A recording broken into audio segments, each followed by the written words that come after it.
ദൈവത്തിൻ്റെ നാമത്തിന് മഹത്വമുണ്ടാവട്ടെ. Bible reading പ്രോഗ്രാമിൽ സംബന്ധിക്കുന്ന അവർക്കും കർത്തൃനാമത്തെ സ്നേഹവന്ദനം. പ്രഭാത പുസ്തകം 15-ാം അധ്യായമാണ് നമ്മളിന്ന് വായിച്ച് ധ്യാനിക്കുന്നത്.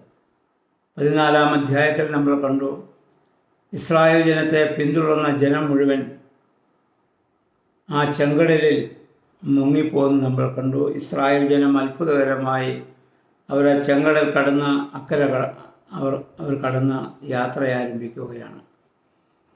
അങ്ങനെ അവരുടെ വീണ്ടെടുപ്പുകാരനായ മോശയോട് ചേർന്ന് അവർ യാത്ര ചെയ്യുമ്പോൾ ദൈവത്തിലും മോശയിലും അവർ വിശ്വസിക്കുവാൻ തക്കവണ്ണം ഒരു വലിയ അത്ഭുത പ്രവർത്തനം അവർക്ക് ദൃഷ്ടാന്തമായി സംഭവിച്ചു. 15-ാം അധ്യായത്തിൽ നമ്മൾ വായിക്കുന്നത്, ഈ അത്ഭുതകരമായ വിടുതൽ ലഭിച്ച ജനം ദൈവത്തെ പാടി സ്തുതിക്കുന്നതാണ്.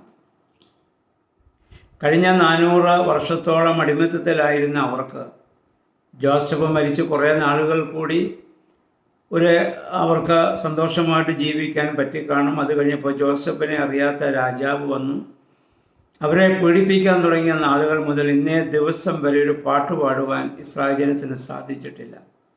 അതികഠിനമായ വേലകൾ അവരെ കൊണ്ട് ചെയ്യിപ്പിച്ച് അവരെ പീഡിപ്പിക്കുകയായിരുന്നു. സന്തോഷം വരുമ്പോഴാണല്ലോ നമുക്ക് പാട്ടുകൾ പാടാനുള്ള ഒരു മനോഭാവം ഉണ്ടാവുക. ഇതുവരെ സന്തോഷത്തിൻ്റെ ദിവസങ്ങൾ അവരുടെ ജീവിതത്തിൽ ഇല്ലായിരുന്നു. എന്നാൽ ഇപ്പോൾ ദൈവം അവർക്ക് സന്തോഷിക്കുവാനുള്ള അവസരം കൊടുത്തിരിക്കുകയാണ്. നമുക്ക് വായിക്കുന്നു, മോശയുടെ സഹോദരിയും പ്രവാചികയുമായിരുന്ന മിരിയാം തപ്പുകളെടുത്ത് അവിടെ യഹോവയെ പാടി മഹത്വപ്പെടുത്തുകയും അവൾ മറ്റുള്ളവർക്ക് പാട്ട് പാടിക്കൊടുക്കുകയും ചെയ്യുന്നതായ 20 മുതലുള്ള വാക്യങ്ങളിൽ നമുക്ക് കാണാൻ സാധിക്കുന്നുണ്ട്. 19-ാം വാക്യം മുതൽ നമ്മളിത് വായിക്കുന്നുണ്ട്. മോശയുടെ സഹോദരിയാണ് അവർക്ക് പാട്ടുകളൊക്കെ പാടിക്കൊടുക്കുന്നത്. അവർ ദൈവത്തെ പാടി സ്തുതിച്ച് അവർ ആഹ്ലാദിച്ചു. നമുക്കറിയാം, അതിനുശേഷം യേശുക്രിസ്തുവിനെ ഏതാനും നാളുകൾക്ക് മുൻപ് ബാബേൽ പ്രവാസത്തിൽ പോയ ഇസ്രായേൽ ജനവും 50 വർഷം ബാബേൽ പ്രവാസത്തിൽ അടിമത്തത്തിലായിരുന്നപ്പോൾ അവർക്ക് സങ്കീർത്തനങ്ങൾ ആലപിക്കാൻ സാധിച്ചില്ല. അവർ സങ്കീർത്തനങ്ങൾ ആലപിച്ചിരുന്ന ദൈവത്തെ സ്തുതിച്ചിരുന്ന യെരൂശലേം ദേവാലയം മുഴുവൻ അവർ നശിപ്പിച്ച് കളഞ്ഞു. നെബൂഖദ്നേസർ അവർക്ക് പാട്ട് പാടാനുള്ള അവസരമില്ല. 137-ാം സങ്കീർത്തനം അത് വെളിവാക്കുന്നുണ്ട്. ബാബേൽ നദിയുടെ തീരത്തിരുന്നപ്പോൾ സിയോനെ ഓർത്തപ്പോൾ ഞങ്ങൾ കരഞ്ഞു. ഞങ്ങളുടെ വീണകളെ ഞങ്ങൾ അലിവൃക്ഷങ്ങളിന്മേൽ ഞങ്ങൾ തൂക്കിയിട്ടു. അന്യദേശത്തെ യഹോവയുടെ ഗീതം ഞങ്ങളെങ്ങനെ പാടും? എന്നിട്ട് അവർ സ്വയം ശപിക്കുന്നുണ്ട്, യെരൂശലേമേ, നിന്നെ ഞാൻ മറക്കുന്നെങ്കിൽ എൻ്റെ വലങ്കയെ ഞാൻ മറന്നു പോകട്ടെ. എൻ്റെ മുഖ്യ സന്തോഷത്താൽ ഉപരിയായി യെരൂശലേമിനെ വിലമതിക്കുന്നില്ലെങ്കിൽ എൻ്റെ നാവണ്ണാക്കോട് പറ്റിപ്പോകട്ടെ എന്ന് സ്വയം ശപിക്കുന്ന ഒരു ജനത്തെ നമുക്കവിടെ കാണാൻ സാധിക്കുന്നുണ്ട്.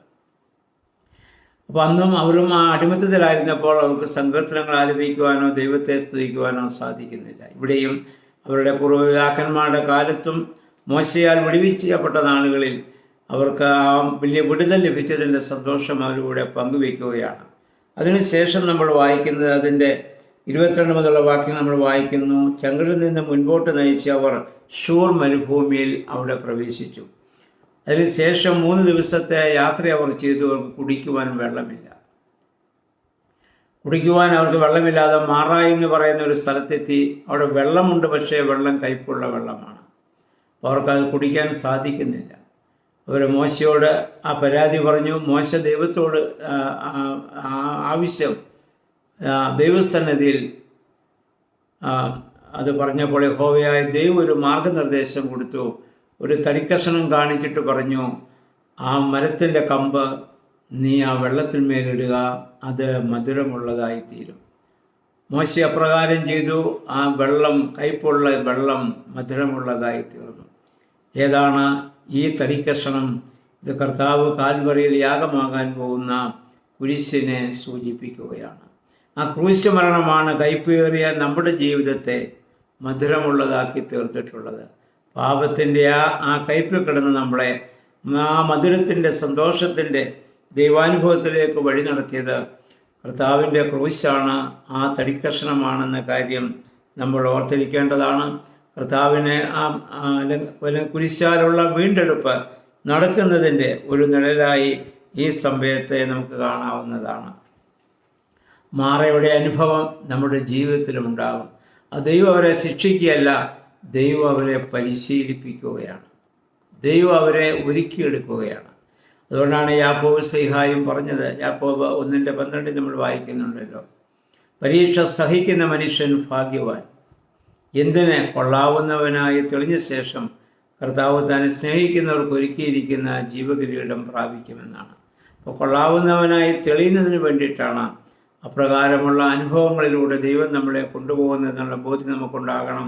മാറായിലെ അനുഭവം നമ്മുടെ ക്രൈസ്തവ ജീവിതത്തിലുണ്ടാകും. രോഗങ്ങളുടെ, കഷ്ടങ്ങളുടെ, പ്രയാസങ്ങളുടെ, ദുരിതങ്ങളുടെ, നിന്ദകളുടെ, പരിഹാസത്തിൻ്റെ ഒക്കെ ഒരുപാട് മാറയുടെ അനുഭവങ്ങളിലൂടെ ഒരു ക്രൈസ്തവ ജീവിതം കടന്നു പോകാൻ സാധ്യതയുണ്ട്. അതിനുശേഷം നമ്മൾ കാണുന്നു, അവിടെ നിന്ന് ആ വെള്ളം കുടിച്ചെത്തി അവൻ ചെന്നെത്തുന്ന സ്ഥലമാണ് ഏലീം. മാറായിലെ കയ്പിന് ശേഷമുണ്ടായ സ്ഥലം. അവിടേക്ക് എന്താണ് സംഭവം? അവിടെ 12 നീരുറവയും 70 ഈത്തപ്പനയും ഉണ്ടായിരുന്നു. അവിടെ ഇതുവരെയുള്ള അവരുടെ വിശപ്പും ദാഹവും ഒക്കെ മാറ്റുവാൻ തക്കവണ്ണം അവിടെ അല്ലെങ്കിൽ 70 ഈത്തപ്പനകളും 12 വലിയ നീരുറവുകളെയും ദൈവം അവർക്ക് കൊടുത്തു. പ്രിയമുള്ളവരെ, നമ്മളിന്ന് മനസ്സിലാക്കണം, എല്ലാ മാറയുടെ അനുഭവത്തിൻ്റെ അപ്പുറത്തും ഒരു ഏലീമിൻ്റെ അനുഭവം നമുക്കുണ്ട്. എന്നും മാറയുടെ അനുഭവമല്ല ദൈവം നമുക്ക് തന്നിട്ടുള്ളത്. ദൈവം ഇസ്രായേൽ ജനത്തെ ഈ പരിശോധനകളൊക്കെ കൊണ്ടുപോകുന്ന ദൈവം അവരെ ഒരുക്കിയെടുക്കുകയാണ്, മെരുക്കിയെടുക്കുകയാണ്. ദൈവകരങ്ങളിലെ പൂർണ്ണങ്ങളായി തീരുവാൻ തക്കവണ്ണം ദൈവം അവരെ മെരുക്കുന്നതായ ഒരു അനുഭവം നമുക്കിവിടെ കാണുവാൻ സാധിക്കും. ക്രൈസ്തവ ജീവിതത്തിൽ നമുക്കുണ്ടാകുന്ന ഏതൊരു വേദനകളെയും പ്രയാസങ്ങളെയും പ്രതിസന്ധികളെയും ഒക്കെ ഇതുപോലെ കണ്ട് തരണം ചെയ്യുവാൻ നമുക്കിടയായിട്ട് തീരണം. എന്നും മാറയുടെ അനുഭവങ്ങളല്ല. അതുകൊണ്ട് സങ്കീർത്തനക്കാരൻ പ്രാർത്ഥിച്ച പോലെ, ദൈവമേ, നീ ഞങ്ങളെ ക്ലേശിപ്പിച്ച ദിവസങ്ങൾക്ക് പകരം സന്തോഷത്തിന് ദിവസങ്ങളെ ഞങ്ങൾക്ക് പ്രദാനം ചെയ്യണമേ. എന്നും ക്ലേശത്തിന് ദിവസങ്ങളുണ്ടെങ്കിൽ അതിനുശേഷം സന്തോഷത്തിൻ്റേതുണ്ട്. നമുക്കറിയാം, ഒരു രാത്രി ഉണ്ടെങ്കിൽ അത് കഴിഞ്ഞൊരു പകലുണ്ട്. ഒരു കയറ്റമുണ്ടെങ്കിൽ ഒരു ഇറക്കമുണ്ട്. മഴയുണ്ടെങ്കിൽ വെയിലുണ്ട്. എന്നും ഒരേ അനുഭവമല്ല, അതിന് വ്യത്യസ്തമായ അനുഭവങ്ങളിലേക്ക് ദൈവം നമ്മെ വഴി നടത്തുമെന്ന കാര്യം നമ്മൾ ഓർത്തിരിക്കേണ്ടതാണ്. അപ്പോൾ അതുകൊണ്ട് നമ്മുടെ ജീവിതത്തിലും ഇതുപോലെയുള്ള മാറായുടെ അനുഭവങ്ങളിലൂടെ ഒക്കെ ചിലപ്പോൾ കടന്നു പോകേണ്ടി വന്നേക്കാം. അതിനപ്പുറത്ത് സന്തോഷത്തിൻ്റെ, സമാധാനത്തിൻ്റെ, സമൃദ്ധിയുടെ ഒരു ഏലീമിൻ്റെ അനുഭവം ദൈവം നമുക്ക് വേണ്ടി കരുതി വച്ചിരിക്കുന്നു. ആ രാജ്യത്തെ ലക്ഷ്യമാക്കിയാണ് നമ്മൾ ജീവിക്കുന്നത്. അതാണ് മരിച്ചുപോയവരുടെ ആ ഉയർപ്പിനും വരുവാനിരിക്കുന്ന ലോകത്തിലെ പുതിയ ജീവനുമായി നമ്മൾ നോക്കി പാർക്കുന്നവരാണ്. ആ പ്രത്യാശയോടുകൂടി ജീവിതത്തിൻ്റെ ഏത് പ്രതിസന്ധി ഘട്ടങ്ങളെയും ഏത് മാറയുടെ അനുഭവത്തിലെയും തരണം ചെയ്യുവാൻ ദൈവമേ, പരിശുദ്ധാത്മാവെ ശക്തീകരിക്കണമെന്ന് പ്രാർത്ഥിക്കാം. ദൈവം അതിന് നമ്മെ സഹായിക്കുമാറാകട്ടെ.